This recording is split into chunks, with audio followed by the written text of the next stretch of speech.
Le sujet, Michtam Eliyahu, 4e volume, page 126, Eretz Israël, la terre d'Israël. Ben oui, on va étudier qu'est-ce que ça veut dire Eretz Israël. Malaché Eretz Israël, les anges de la terre d'Israël. Ta'am Lishivat Galuten, Galuyot Bismanen. Et la raison du retour à l'exil de nos jours. Écoutez bien, l'introduction est très profonde. Et puis après, on va essayer, d'arriver à des choses un tout petit peu plus palpables pour nous. Katou Besov Parashat Vayitse. À la fin de la Parashat de Vayitse, il est écrit Veyakov alach le darko vayifgi'u bo malaché Elohim. Il est écrit à la fin de la Parashat de Vayitse, et Jacob prit son chemin, et les anges d'Hachem l'ont rencontré. Peresh Rashi expliquait, et voici son langage, Zal. Malachim shel Eretz Israël baou likrato lelavoto laaretz. Il a eu l'escorte que les anges d'Eretz Israël sont venus l'accompagner pour son entrée en Eretz Israël. Ou Bereshit Rabba, et dans le Midrash Rabba de Bereshit, Ravuna Beshem Rav Aïbo Amar, Ravuna au nom de Rav Aïbo de dire, Shishim ribo malachim ayu halim lifnei Yaakov Avinu beknisato le'aretz. Il y avait 600 000 anges qui dansaient littéralement devant Yaakov Avinu quand il est entré en Eretz Israël. Vous savez, des fois, quand un rav rentre dans une simcha, on chante. Alors là, c'était 600 000 anges d'Eretz Israël qui ont accueilli Yaakov Avinu. Mahane Elokim Ze, nous dit le Midrash, ce camp de Dieu,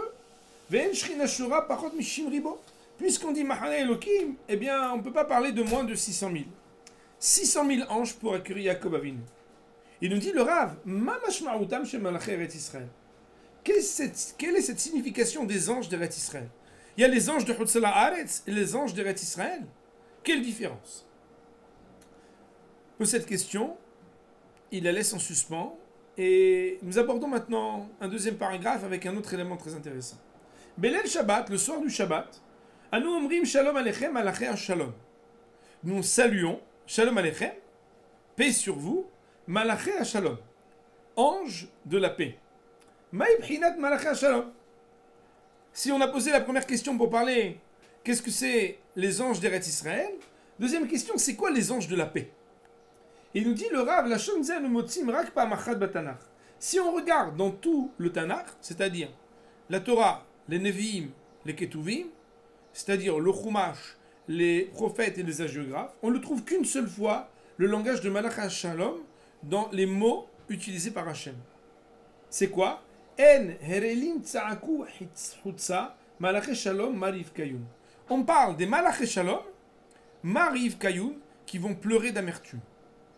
Donc les Malaché Shalom, mar, d'amertume, Yves Kayoun, ils vont pleurer.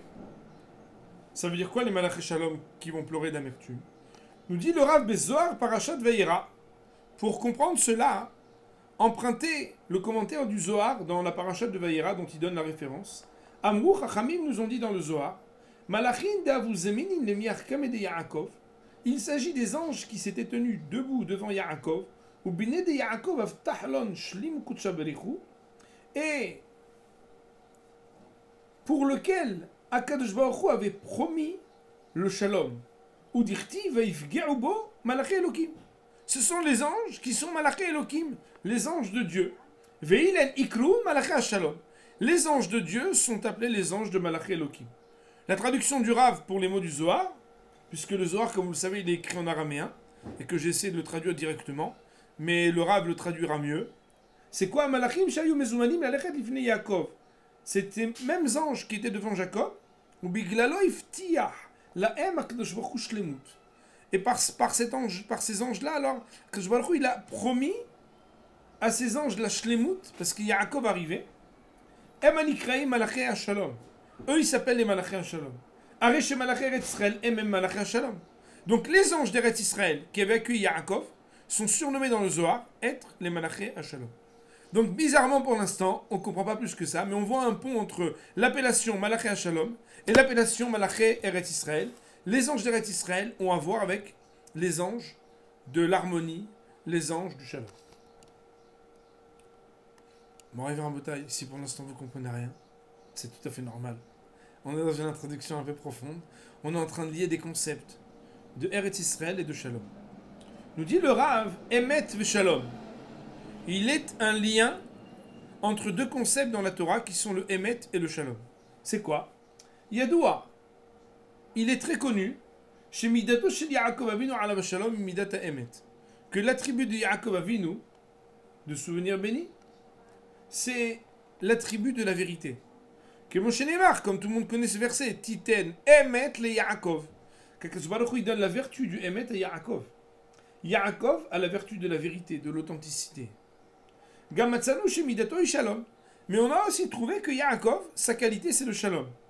Que Moshe Amrou Bezoar, comme le Zohar le dit, Ose shalom imromav.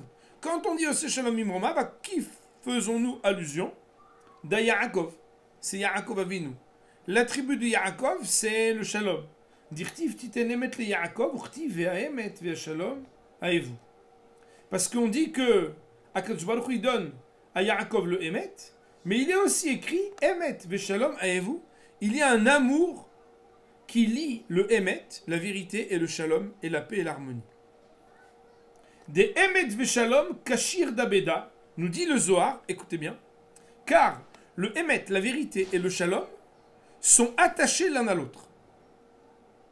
Are she'emet shalom ve'yesh lemut. Donc on voit ici que la tribu et la qualité du Emet, qui est la qualité de Jacob, c'est le Shalom, c'est la paix, qui est la Shlemut, qui est l'intégrité. Avançons doucement, Moraï Rabotai. Et j'espère, vous savez, quand les sous-marins, à un moment ou à un autre, ils arrivent, il y a un moment où, des fois ça met très longtemps, mais il y a un moment où le sous-marin il remonte.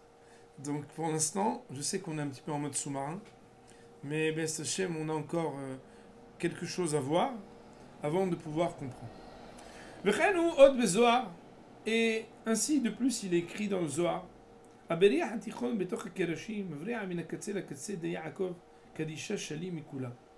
s'il y avait, on va dire, vous savez, le Bariah, c'est lorsqu'il y a quelque chose qui vient relier pour pouvoir fermer des portes, comme des gonds.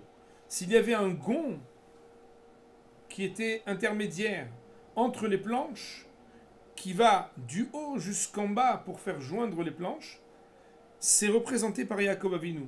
Pourquoi? Parce qu'il est Shalim Mikula, plus intègre que tous. Shalim Na'atika Kadisha, je passe à la deuxième page, Shalim Niz'aranpin, Shlemut Bekol Adargot Ainu Shalom. Le plus intègre de tous les intègres était celui qui était Yaakov Avinu.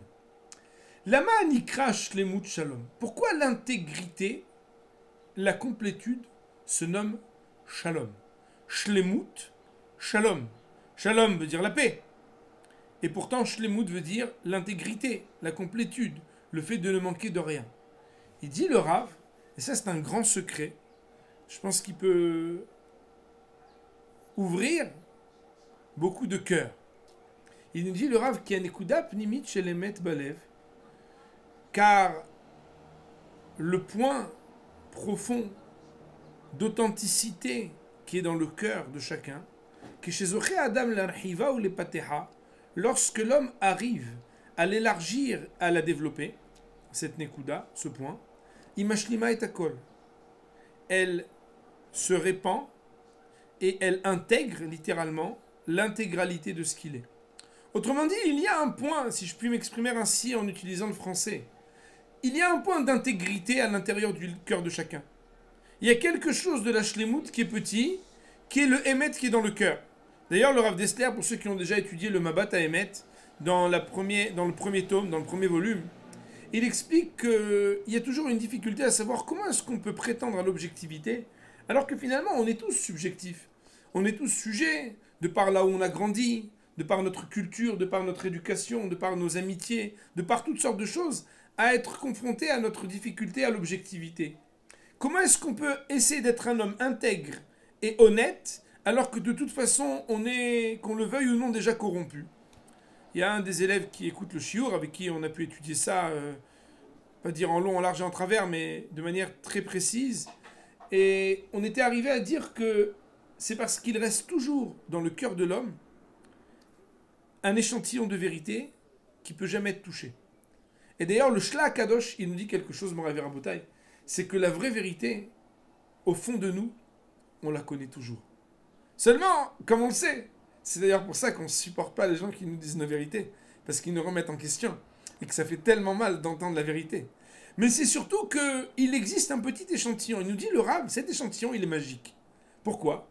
Parce que cet échantillon qui est tout petit, si l'homme, il a le mérite de le développer, de le faire grandir, et de le faire s'élargir, il mâche l'ima et takol. De l'intégrité minime, on arrive à l'intégralité de l'intégrité. C'est quand quelqu'un il est totalement intègre. En od stirot ou mahloket ba'adam klal. C'est là qu'il n'y a plus de contradiction, de paradoxe et de discorde à l'intérieur de l'homme. Vous savez, des fois, les gens, quand on dit en hébreu mash lamcha, des fois, on peut se dire, est-ce que tu es en shalom avec les autres? Mais la vraie question qu'on dit quand on pose la question mash lamcha, c'est est-ce que tu es en shalom avec toi-même? Parce que à l'intérieur de nous-mêmes, on a des paradoxes, on a des malaises, on a des disputes intérieures, des disputations, des discordes. Et cela fait que on manque de sérénité, on manque de bonheur. Il nous dit le Rav, d'où peut venir ce bonheur? D'aller chercher au plus profond de soi le petit échantillon qui s'appelle l'échantillon de vérité et de le développer et de l'élargir. Alors à ce moment-là, Inushi Gia Adam Nedaga Lishma, c'est ça qui est indiqué par le niveau que nos maîtres nous disent d'être un être lishma. Un être lishma, ça veut dire un être qui vit pour Hachem. Magia Gam le Shalom Pnimi, qui arrive à avoir un shalom intérieur. Autrement dit, Morav Rabotai, pourquoi est-ce que le mot shalem ou shlemut parle d'intégrité et de complétude en utilisant le mot shalom? C'est parce que c'est uniquement quand on essaye d'être un être intégralement intègre qu'on arrive à avoir le shalom intérieur et être un homme qui est parfait. Bien évidemment, mon Morav Rabotai, on propose des outils. On n'est pas en train de vous dire que après ce shi'ur, celui qui aura compris deviendra immédiatement shalem comme Yaakov Avinu. Mais une chose est sûre, c'est qu'avant ce shi'ur, je ne sais pas si on a déjà vu un hidouche pareil, aussi extraordinaire, que c'est l'échantillon de vérité qui est à l'intérieur de nous, qui doit être développé et élargi pour lui donner le plus de place possible, arrivant ainsi à ce qu'on appelle l'intégrité. Yaakov Avinu alav shalom, zachal et dargat emet gam bioto bechutz haaretz. Yaakov Avinu, et le Rav le dit comme quelque chose d'inédit, puisque je vous rappelle qu'on était en train de parler, dans le titre, de parler d'Eretz Israël, la dimension de la terre d'Israël. Eh bien, Yaakov Avinu a réussi à avoir l'intégrité, même avant d'entrer en Israël, en Chutz haaretz. Comme Ramzal, comme le Chachamim nous disent, sur le verset Vayavo Yaakov Shalem, et Yaakov est venu, et il était intègre, parfait. Et là-bas, Morav Rabotai, le Midrash nous dit Shalem betorato.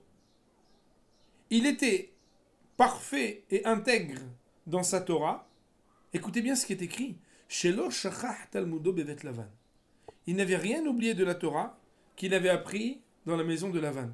D'ailleurs, Morav Rabotai, je ne sais pas si vous vous rendez compte, mais tout ce que chacun a appris en Tunisie, au Maroc, en France ou ailleurs, avant d'arriver dans les yeshivot d'Eretz Israël, ce n'est pas des choses qu'on oublie.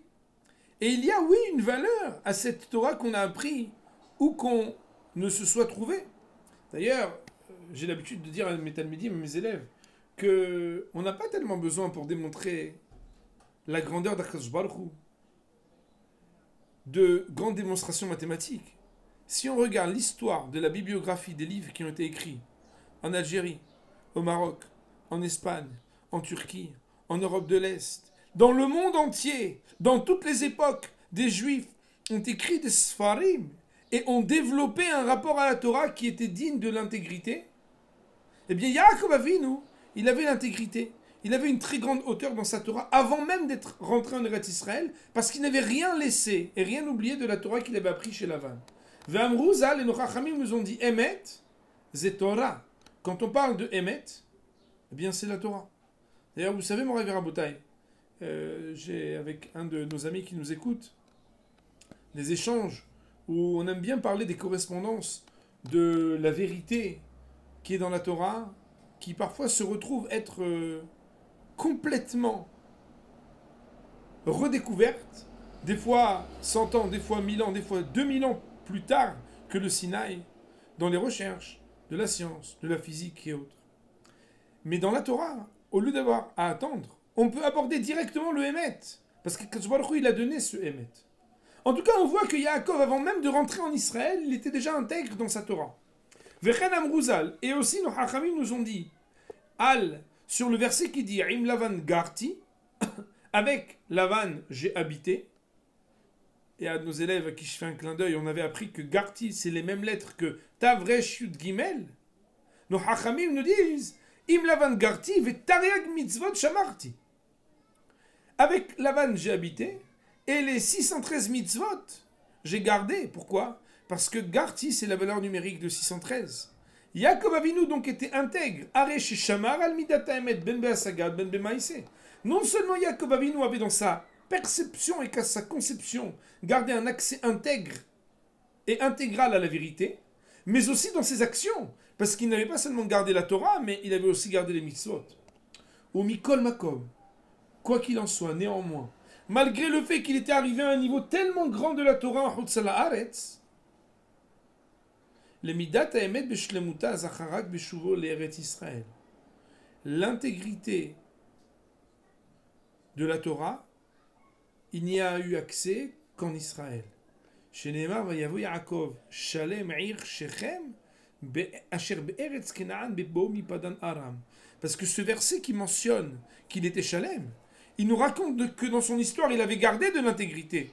Mais son intégrité complète, il ne l'a eu que lorsqu'il est rentré en Eretz Israël.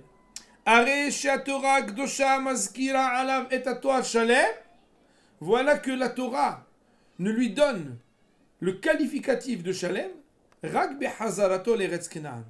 uniquement lorsque Yaakov Avinu il arrive en Eretz Israël.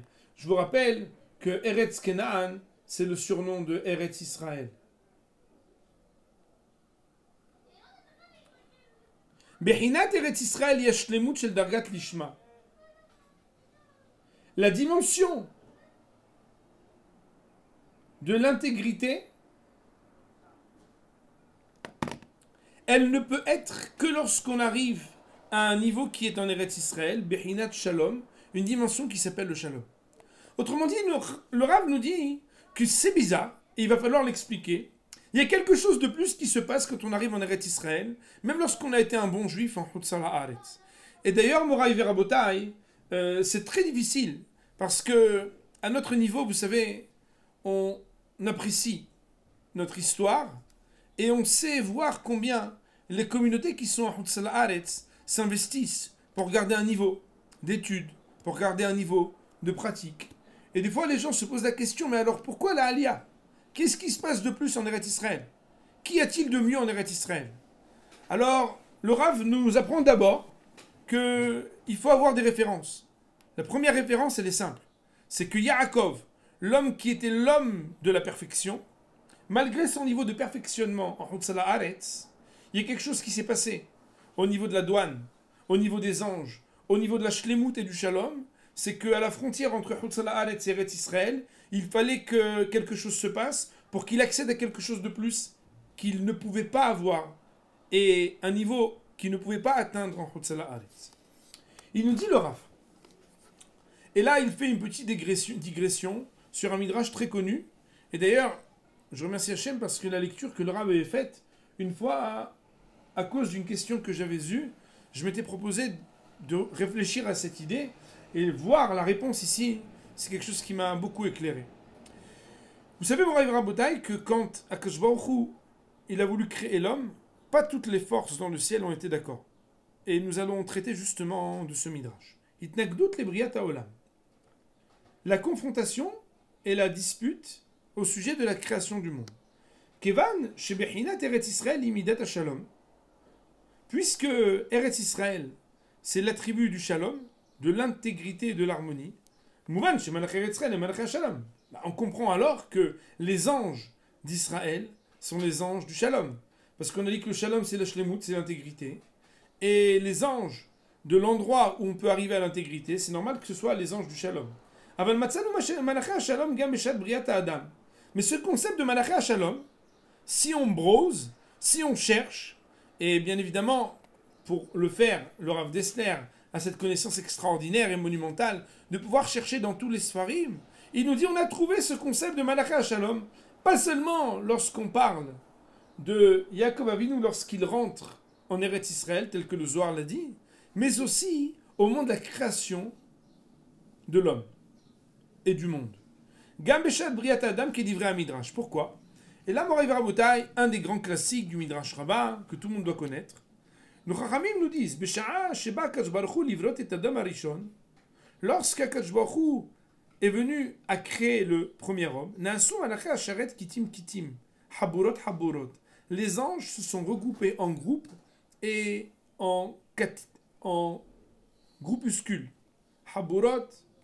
Me'em omrim malibare ou même omrim ibare. D'aucuns disaient qu'il soit créé et d'autres de dire qu'il ne soit pas créé. D'ailleurs, un des Shirolim qu'on avait fait sur Hoshana qui s'appelle Justifier l'existence, c'était justement d'étudier ce texte, ce thème, de savoir la disputation des anges pour savoir est-ce que oui ou non l'homme, ça vaut le coup qu'il soit créé. Hachamim nous disent Ada udirtiv chesed ve'emet nifgashu tzedek ve'shalom nashaku. C'est d'ailleurs ce qui est marqué dans le verset des Teilim, que le chesed et le emet se sont rencontrés, le tzedek et le shalom se sont embrassés. Pourquoi? Écoutez bien. Chesed amar ibare. La bonté a dit à Kadosh Baruch Hu, ibare, il faut que l'homme soit créé. Pourquoi? Shogomel hasadim. Parce qu'il fait des bontés. Ve'emet amar al ibare. Mais la vérité a dit, il ne faut pas qu'il soit créé. Shekulo shkarim. Car il est tout entier mensonge. Vous entendez mon rêve à Botaï? Tzedek amar ibare. Les actions de Tzedaka, on dit Ibaré, chez Osset Tzedakot, parce qu'il agit avec justesse, il donne. Shalom Amar al Ibaré, et le Shalom, lui a rejoint le Emet, pour dire que l'homme ne soit pas créé. Pourquoi? Des koulek ktata, parce qu'il est tout entier discorde. Ma'asa Akadosh Baruch Hu, d'abord nous allons jusqu'au bout du Midrash, ensuite nous allons le commenter. Qu'est-ce qu'a fait Akadosh Baruch Hu? Il a d'un côté le Hesed et le Tzedek qui disent qu'il soit créé, de l'autre, le Emet et le Shalom qui disent qu'il ne soit pas créé. Eh bien, Akadosh Baruch Hu, il voit qu'il y avait quoi? Deux forces contre deux forces, si on peut s'exprimer ainsi. Nous dit le Midrash, Natal Emet Vishlicho Laaretz. Il a pris la vérité et il l'a jetée à terre. Adaodirti Vatashlech Emet Arza Emet Meeretz Titzmach. C'est d'ailleurs ce qui est marqué dans les Teilim, qu'Hachem a jeté à terre la vérité et la vérité poussera littéralement de la terre. Bon, Rabotai, ce Midrash il est bizarre. On a l'impression, vous savez, qu'on réduit à dire voilà, il y a 2 contre 2, et puis on en prend un, on en a le 20, donc il y a 2 contre 1, les deux ont gagné, le monde est créé, l'homme est créé, et voilà, on a jeté la vérité à terre. Bien évidemment, quand on parle de force céleste, et quand on parle d'action d'Hachem, les choses sont un peu plus profondes. C'est la raison pour laquelle le Rav nous propose une lecture un peu plus approfondie de ce Midrash. Nous dit le Rav, je suis à la 2e page du document et j'entame les 3 dernières lignes de cette page. Il faut savoir que la singularité pour laquelle la vérité et la paix ont réclamé que l'homme ne soit pas créé, plus que les autres qui étaient le Hesed et le Tzedek, Benigou le Hesed et le Tzedek, ou Barou, c'est quelque chose de clair. Vous voyez dans le document que je vous ai scanné, qui est mon document personnel, que j'ai souligné cette phrase qui vient, qui emet veshalom em shnem arachim muhlatiim, car la vérité et la paix sont 2 valeurs qui sont des valeurs absolues. Autrement dit, Moray Verabota, yainu shelot itaken emet helkit, parce qu'on ne peut pas dire à peu près la vérité. Vous savez que on a l'habitude de ces grandes expressions. Rien que la vérité, toute la vérité, dites je le jure. Parce que s'il y a autre chose de la vérité, ou un peu de la vérité, ou le almost, le presque vérité, c'est pas possible. De la même manière, au niveau du shalom, c'est pas possible de parler de emet helkit, de vérité partielle, ou meat emet, ou un peu de vérité, qui d'avoir chez nous, les gamre emet, aré ou sheker. Parce que quand quelque chose n'est pas 100% vrai, c'est qu'il est, on pourrait dire, à 100% faux, mon révérend Boutaï. D'ailleurs, si je me permettais cette petite parenthèse, en vous demandant de prendre la troisième page du document, je vous citerai que le Maharal de Prague, de dire que si on enlève la valeur numérique la plus petite au mot Emet, qui est le Aleph, que reste-t-il? Il reste la mort, Met. Parce qu'en réalité, si on enlève un tout petit peu au Emet, on est déjà dans le mensonge. J'ai menti qu'un tout petit peu, ben t'es à 100% dans le mensonge. D'ailleurs, mon révérend Boutaï, je vais vous dire quelque chose. Mon Rav avait l'habitude de dire, mais c'est un autre sujet, c'est un sujet sur le Emet, peut-être qu'un jour on étudiera le sujet du Emet, c'est que le jour où le mensonge te dit qu'il est mensonge, il est encore plus Emet que lorsque le Emet te dit qu'il est vérité. Parce que lorsque le Emet te dit qu'il est vrai, c'est normal qu'il le dise. Il ne révèle rien de particulier. Mais lorsque le sheker montre son vrai visage et s'avère être mensonge, et qu'il ne se déguise plus en Emet, alors lui, il est encore plus vrai que si la vérité avait dit qu'elle était vraie.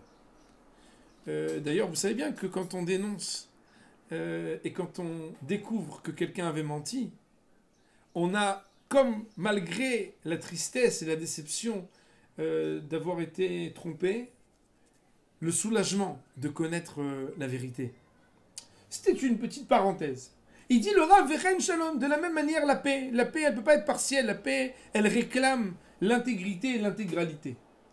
Nous dit le Rav, tant qu'il y a même un petit peu de contradiction et de confrontation, Enze Shalom, on ne peut pas parler de paix. Mais la reine, c'est la raison pour laquelle Davka Midot Elu Itnagdu Libriat Adam. C'est pour ça que ces deux vertus que sont la vérité et la paix, ce sont les deux qui se sont opposés à la création de l'homme. Ki rachok me'od sheyagia Adam l'shlemut kazu, shegam hamalachim yoduba. Car il est très lointain, très difficile pour l'homme d'arriver à cette intégrité qui pourrait être reconnue comme intégrité même par les anges. Aval chesed ve'tzdaka, un homme ken. Mais la bonté, les actes de bienfaisance ne sont pas aussi intégristes, si on peut dire des choses comme ça. Kiktat chesed, inugam chesed. Parce qu'un peu de bonté, c'est un peu de bonté. J'ai donné un petit peu, j'ai aidé un petit peu, j'ai aidé. Et quoi que tu fasses comme geste, c'est un geste d'aide pour l'humanité. On a besoin de 100, tu as donné 10, tu as donné quelque chose. Tu n'as pas donné 100, mais tu as fait quelque chose. C'est la raison pour laquelle tzedek vechesed, on peut dire qu'il soit créé. Pourquoi? Parce que l'exigence n'est pas aussi absolue quand on parle de bonté qu'elle ne l'est lorsqu'on parle de vérité et de paix. J'oserais dire, entre parenthèses, si je voulais utiliser le mot d'Ayenu, que pour cette petite parenthèse, cette petite réflexion qui fait la différence entre le chesed et le tzedek d'un côté, et le shalom et le emet de l'autre, que déjà, si on avait étudié le Rav Dessler aujourd'hui, que pour cette information et cette réflexion, d'Ayenu, ça aurait pu nous suffire tellement c'est intéressant. Mais le Rav va beaucoup plus loin, il nous dit Akadosh Baruch Hu, il n'a pas accepté cet argument et cette réclamation de ceux qui s'opposaient à la création de l'homme. Et il a jeté la vérité à terre. Pirouche, c'est-à-dire, Shilbish et Aemet Ashmimit Betsura Shelemata. C'est qu'il a habillé la vérité céleste avec une forme qui est terrestre. Ça veut dire quoi? Ça veut dire que Tzimtzem Otab et Tzimtzumim Rabim. Les mots qui sont utilisés, c'est qu'il a réduit la hauteur de cette vérité par de nombreuses réductions. Et nos Chachamim nous disent, d'ailleurs c'est ce qu'on dit, Venatan lanu Torat Emet. il nous a donné une Torah de vérité, et il nous a donné à nous, Moraï Rabotai, une Torah de vérité. Il nous dit, le Rav, Amat Imal et Matzavenu Be'olamazé. La vérité absolue, elle est totalement inaccessible pour nous. La vérité de la Torah qui nous est donnée, Venatan Lanu Torat Emet, c'est qu'il a fait en sorte d'adapter que quelque chose soit palpable pour l'homme, d'une vérité qui soit audible et qu'il puisse être suggéré à l'homme. Aval caché Arigam Shalom Amar Ali Baré.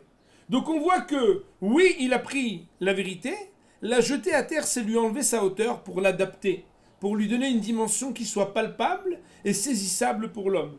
Elle est abordable pour l'homme. Comme vous le savez, Morav Rabotai, l'étude de la Torah, c'est un autre sujet qu'il faudrait aussi un jour aborder. Elle a toujours deux parties. Une partie qu'on saisit et une partie insaisissable. Une partie qu'on comprend et une partie on se dit waouh, il y a un truc énorme là-dedans. C'est qu'Akadosh Baruch Hu, même s'il a voulu, parce qu'il a demandé à l'homme d'avoir un abord à la vérité, il a proposé à l'homme une Torah qui soit abordable. Mais est-ce que pour autant cette Torah, elle n'est pas restée céleste, même lorsqu'elle est proposée sur la terre? Bien sûr que oui. Il y a toujours une dimension de la Torah qui nous dépasse. C'est la raison pour laquelle des fois les gens disent mais qu'est-ce que vous faites les rabbanim, les avrechim, les bahurim de yeshiva, les filles de séminaire à étudier toute la journée? Ça y est, on a étudié, on a compris, c'est fini. En réalité, les gens qui disent ça, c'est qu'ils n'ont jamais étudié. Pourquoi?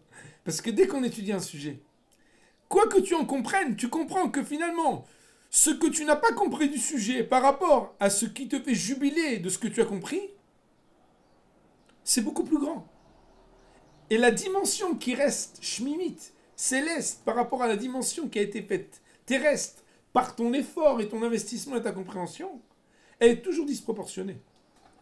Il nous dit le Rav, mais d'un autre côté, on voit donc quand même qu'on a accès à la vérité, puisque il a pris la vérité et il l'a mise sur la terre. Il dit le Rav, ça, c'est entre guillemets la consolation ou l'adaptation de la vérité. Aval caché Aregam Shalom Amar Ali Baré. Mais voilà qu'on garde une question.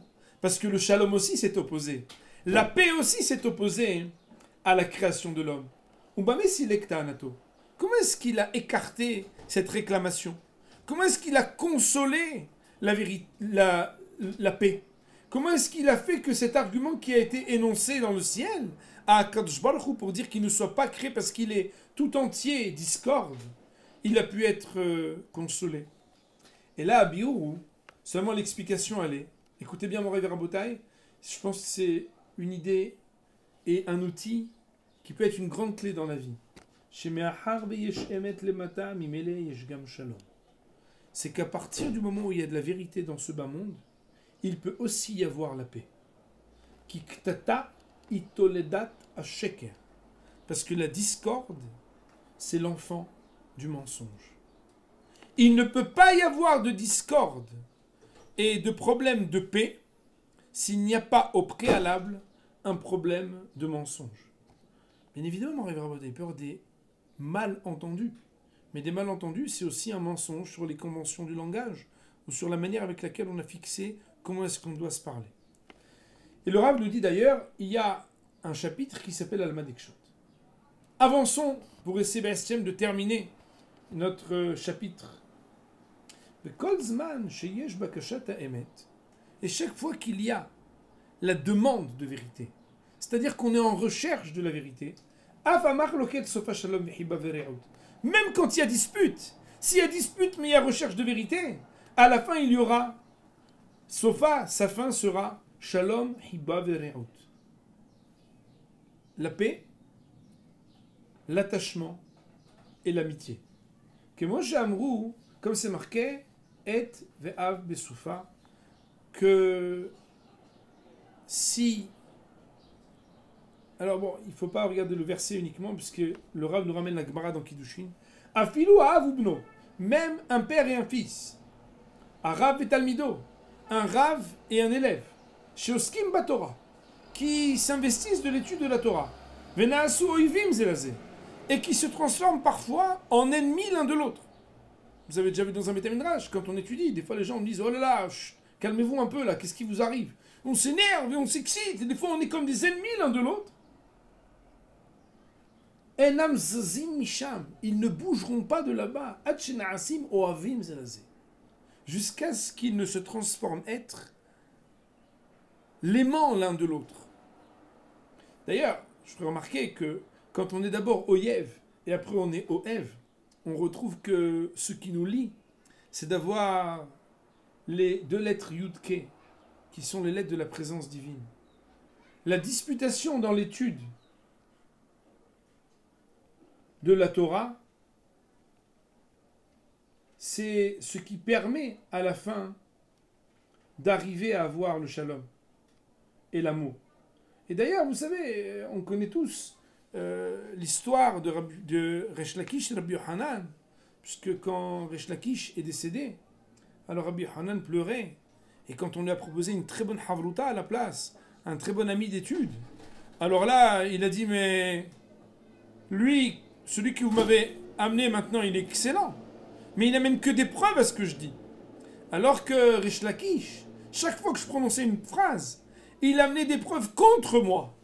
Et cet enrichissement, mon rêve de la polémique talmudique, c'est que si, pour la blague, les gens disent que quand il y a deux juifs, il y a trois opinions, c'est une malédiction lorsqu'on parle de politique, mais c'est une bénédiction lorsqu'on parle de Torah. La différence entre les deux, si je ne voudrais pas trop caricaturer, c'est que dans un cas, on cherche le pouvoir et l'honneur, donc le mensonge, alors que quand on étudie la Torah, le plus important, c'est de chercher la vérité. Et quand on cherche la vérité, alors même si on se dispute, on arrivera à avoir le shalom. Pourquoi ? Parce que quand on cherche la vérité, eh bien on est oyev. C'est vrai qu'il y a des moments où on se dit, mais attends, c'est pas possible, c'est mon ennemi ce gars-là. Mais en vraie vérité, c'est grâce à cet ennemi qu'on arrive à avoir le shalom. D'ailleurs, petite remarque, pour ceux qui sont mariés, ou qui le seront bientôt, Be'ez Hashem, on a des hatanim aussi avec nous, c'est qu'en réalité, quand on nous dit que la femme, elle est ezer kenegdo, elle est laide contre lui, contre le mari, ça veut dire quoi une aide contre ? Hachamim nous disent quoi ?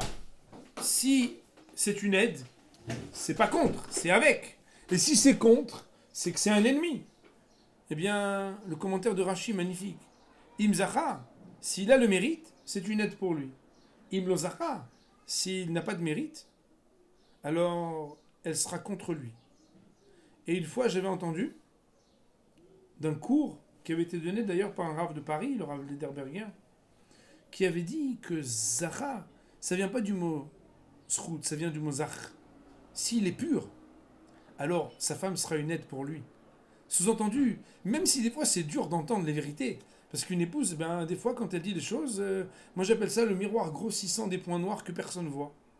Elle nous dit de nous-mêmes des vérités, et c'est dans tous les couples pareils, où on se dit mais c'est incroyable. Eh bien tout simplement, c'est parce que on cherche ensemble la vérité, que finalement dans le Na'aso Ivim on va être Oavim. Parce que c'est que on recherche la vérité qu'on arrive au Shalom. J'ai fermé ma parenthèse, je reprends le texte. Nous sommes presque à la moitié exacte de la hauteur de la page, à la ligne qui commence par le mot Vechen. Vechen ne'emar al Bet Shammai ou Bet Hillel.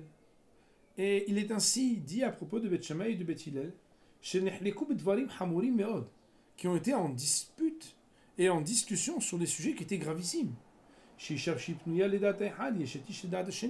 Par exemple, pour savoir est-ce qu'une femme est considérée comme une femme encore mariée ou non, il y avait des cas de figure pour lesquels ils n'étaient pas d'accord l'un et l'autre. Sachant que Moraï Verabotaï, si pour les uns une femme est encore considérée comme mariée alors que pour les autres elle est permise, celui qui va se marier avec cette personne et a un enfant, il peut pour les uns avoir un enfant qui s'appelle Batar, Mamzer d'après la Torah, alors que pour l'autre non. Parce qu'il transgresse ou non l'interdit de l'excommunication, le karet. Afal Pichen, le Talmud nous dit que malgré tout, l'onimneu bet Shammai lisanashim mi bet Hillel, velo bet Hillel mi bet Shammai, ils ne se sont pourtant pas empêchés les uns des autres de prendre des shiduchim, des séminaires, des jeunes filles qui venaient, pour Bet Shammai des filles de Bet Hillel, pour Bet Hillel des filles qui viennent de Bet Shammai. Les lametra pour t'enseigner. Chez Hiba vereout noagim c'est basé. C'est qu'ils avaient la possibilité de garder de l'attachement et de l'amitié. Les kayem Hashem neemar ve'aemet ve'ashalom et avu. Pour accomplir ce qui est marqué dans le verset, que le Emet et le Shalom ont de l'amour entre eux. D'ailleurs, il faut savoir que On peut avoir des amis très différents de nous à partir du moment où on est sincère. Même si on n'est pas d'accord, on peut s'aimer très fort et garder la paix. On n'est juste pas d'accord.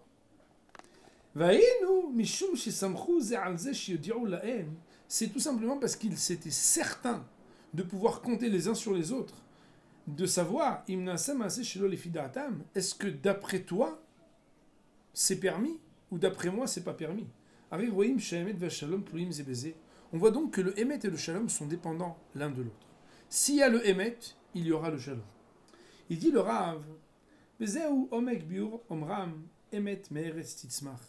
et c'est certainement la profondeur qu'il faut prêter aux mots de ce que nos Hachamim ont voulu citer dans ce Midrash, qu'il est dit Emet, la vérité, mais Eretz Titzmach, poussera de la terre. Ça veut dire quoi?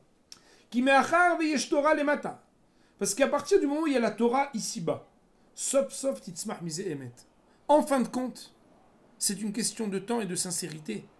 Naîtra la vérité. Naîtra la vérité, qui mitor shelo lishma balishma, car même quand au début on vient de manière intéressée, on arrive par la force des choses, par la mécanique spirituelle fascinante de la Torah, à goûter à quelque chose de l'authenticité et du désintéressement.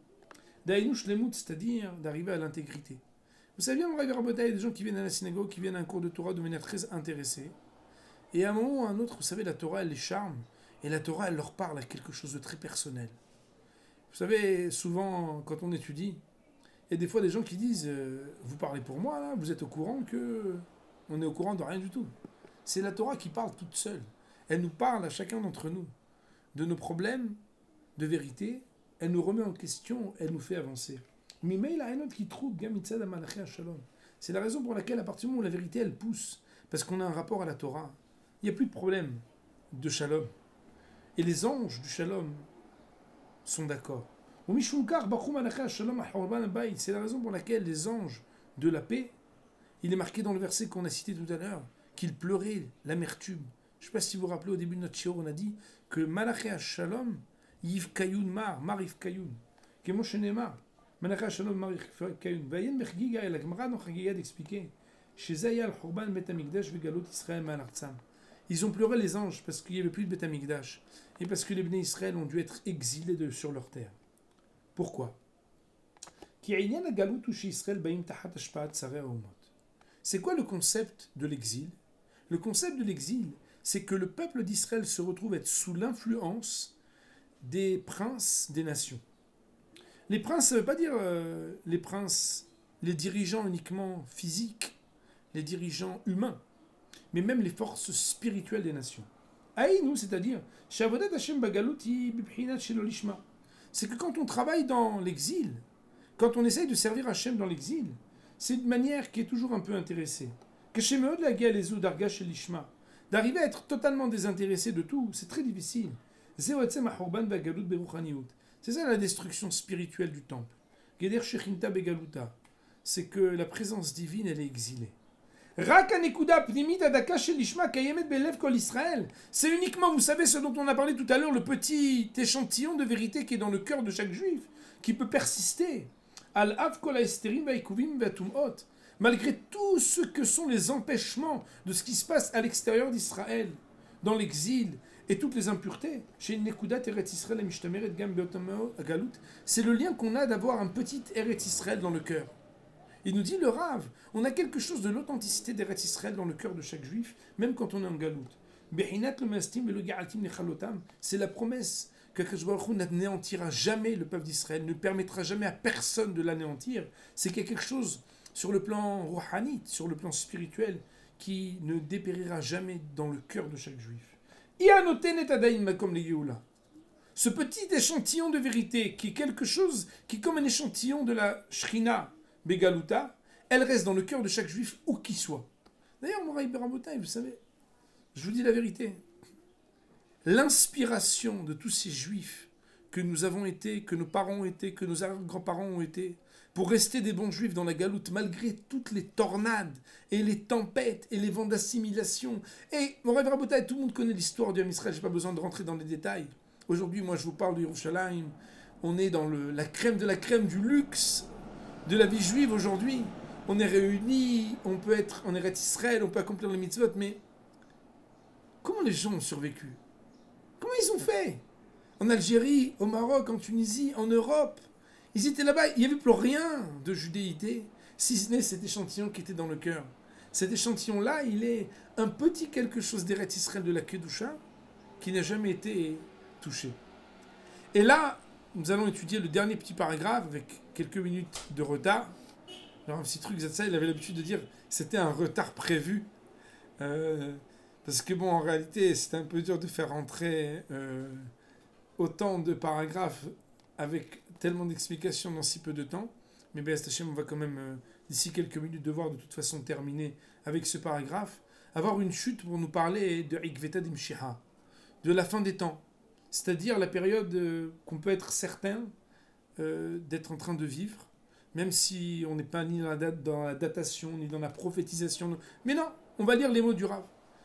Be'ikvot HaMashiach, quand on arrive au talon du Messie, Be'sof HaGalut lifnei biat HaMashiach, c'est-à-dire à la fin de l'exil, juste avant la venue du Messie, Shit Koufaten oubli Safek, qui est d'après le Rav Dessler, déjà à son époque, c'est-à-dire il y a à peu près 70 ans, ou 60 ans, sans aucun doute notre époque, à nous motsim d'avoir Mouzar, on trouve un truc bizarre.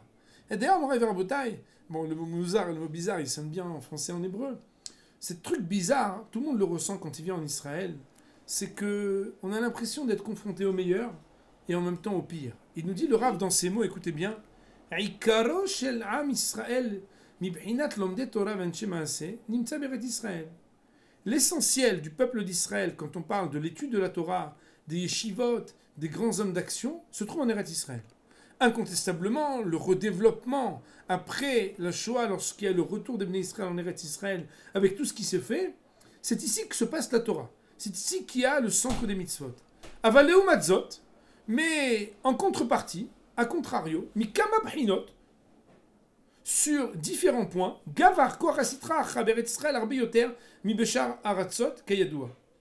Les forces du mal ont pris un développement en Eretz Israël plus que dans toutes les autres terres. Autrement dit,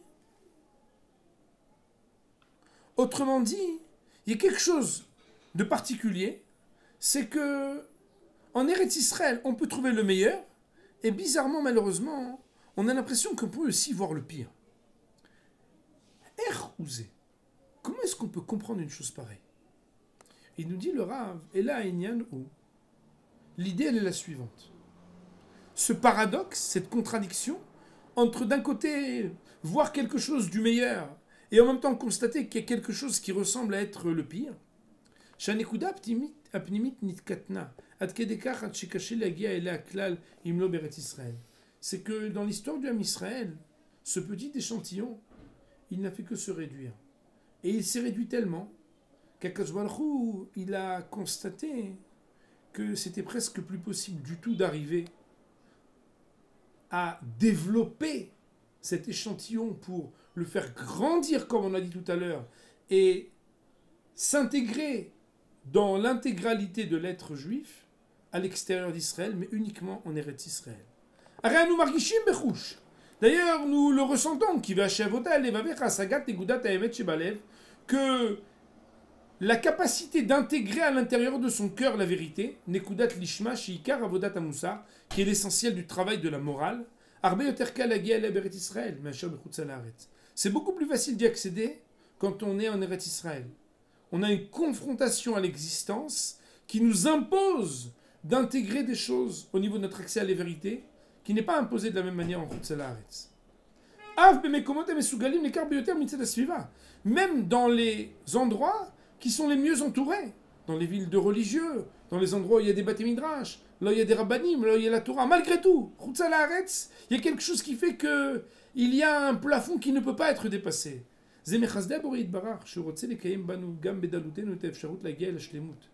Et c'était de la volonté d'Hachem pour qu'on puisse quand même garder un accès à cette intégrité qui nous a fait le cadeau de pouvoir entrer en Eretz Israël. Au Mitzad Sheni, mais l'autre côté, l'autre face de la pièce, c'est qu'Hachem, il y a pile et il y a face. Il y a toujours une confrontation avec deux polarités qui ont presque la même intensité. Ayetzer mitgaber beret Israël, le mauvais penchant prend de la force en Eretz Israël, arbe yoter me'asher bechutz haaretz, beaucoup plus qu'il ne le fait à l'extérieur d'Israël, les arpad banu et limudet musar mikol vakol, pour nous faire relâcher totalement l'étude du Moussar. L'Ichora Zépé, a priori, c'est quelque chose de fou, de fantastique, d'impossible. Comment c'est possible? Tu es en Eretz Israël, tu habites dans un endroit qui est le palais d'Hachem, tu as la Torah, les mitzvot, les yeshivot, les rabbanim, tout pour réussir et tu as le Yetzer Hara.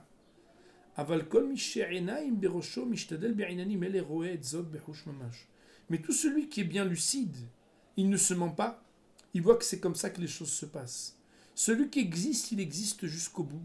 Celui qui étudie, il grandit et il gravit jusqu'au bout les échelons. Et pourtant, les forces qui viennent se confronter à cette force-là d'élévation sont beaucoup plus fortes. Heureux celui qui se hisse et qui se renforce contre toutes ces difficultés. Mitametz, qui s'encourage et qui s'efforce. Pour accéder et atteindre l'intégrité dans le service d'Hachem Beret Israël, en Israël, où ici il n'y a rien de l'influence des princes des nations. Toujours les yeux d'Hachem sont rivés vers Eretz Israël. Asiyat adishmaya, shiasig. Celui qui s'efforce ici en Eretz Israël, malgré les grandes difficultés et les grandes expositions du Yetzer Hara, lui, eh bien, l'aide d'Hachem, le Isra, le Mala Mikol HaMeshua, plus haut que tout ce qu'il aurait pu imaginer, Ashrei Azoche Beze Ubeva, heureux celui qui le fait maintenant et après. Voilà la fin de l'étude de ce Rav Dessler qui pour moi est comme un arbre qu'on a planté. C'est un texte qui est difficile, qui est profond, et j'espère qu'il donnera des fruits. On va dire pour cette étude, Baruch Hanei Olam, Amen ve Amen.